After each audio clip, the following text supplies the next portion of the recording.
So we got Arduino here, rigged up to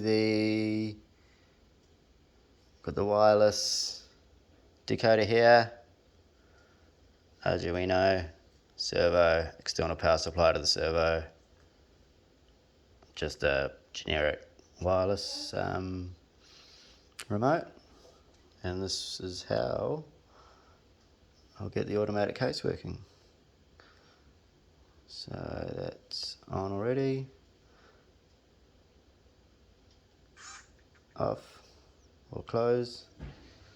You can set all this stuff up. This is just, I've just got it working. Here we go. It's a little bit too fast, but I'll slow it down and maybe do stages or something. That's the general thing. Oh yeah, I love that case. So that will open up the back automatically.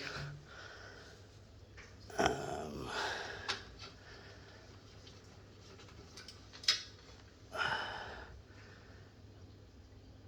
sit right down there somewhere and then have this automatically open up with a push rod and servo arm and all that connected to it.